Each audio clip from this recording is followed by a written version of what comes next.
অধিকার রক্ষার্থে, যে আমরা আমরা এমন একটা ব্যবস্থা তৈরি করে যাওয়ার চেষ্টা করব যেটা যেন টেকসই হয়। অতীতে যেভাবে যে স্বৈরাচারী ব্যবস্থা, যেটাকে আমাদেরকে ফ্যাসিবাদী ব্যবস্থা যে আমাদেরকে বিপদগামী করেছে, আমরা নিজেরা আমার জীবনে আমি একটা কথা বলেই শেষ করবো, আমরা কখনো আমি একজন কোনোদিন কোনো রাজনৈতিক দলের সঙ্গে সম্পৃক্ত ছিলাম না।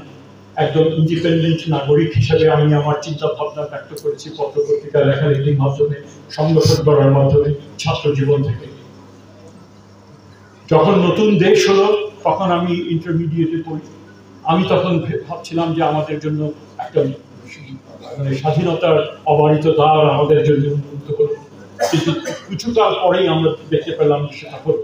পরবর্তীকালে আমরা এই গত 15 বছরে তো বটেই, আমি নাগরিক থেকে অন্যান্য আরো অনেকের মতো আমরা আবার প্রজায় রূপান্তরিত হয়েছিলাম, এবং আমরা মোটামুটি ভাবে ধরে নিয়েছিলাম আমাদের জীবন দশার আর জীবনে কোনোদিন আমরা নাগরিকত্বের যে স্বাদ সেটা কখনো আমরা ভোগ করতে পারবো, নাগরিকের অধিকারের ভোগ আমরা কখনো করতে পারবো। নতুন এবং ফিরে আসা গ্রাহকদের জন্য নগদে চলছে ক্যাশব্যাক সহ প্রতিদিন হাজারো উপহার জেতার সুযোগ। হবে আশা আর ফেরা, সারপ্রাইজ সেরা।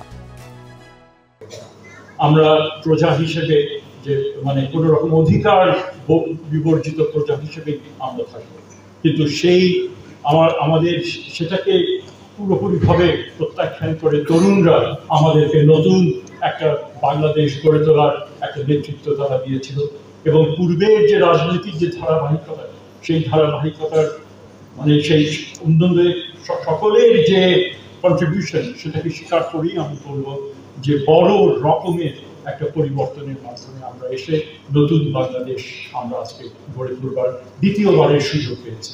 কাজেই আমরা এই সামনে যে নির্বাচন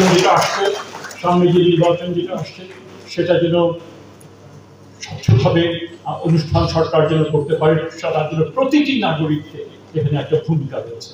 কাজে আমরা মনে করি একদিকে যেরকম বিচার প্রক্রিয়া এগিয়ে যাবে, সংস্কার প্রক্রিয়া এগিয়ে যাবে, এবং একই সাথে সাথে সেই নির্বাচন প্রক্রিয়ায় আপনারা প্রতিটি মানুষ নিজস্ব ভূমিকা রাখবেন, যাতে জনগণের যে স্বপ্ন, জনগণের যে আজকে আমাদের যে এই প্রজাতন্ত্র, সেই প্রজাতন্ত্রকে আমরা এই করতে পারি প্রতিষ্ঠা, সত্যিকার অর্থে জনগণের কল্যাণই আমরা নতুনভাবে যেন ভেবে সাজাতে পারি, এই আহ্বান রেখে আমি শেষ করছি।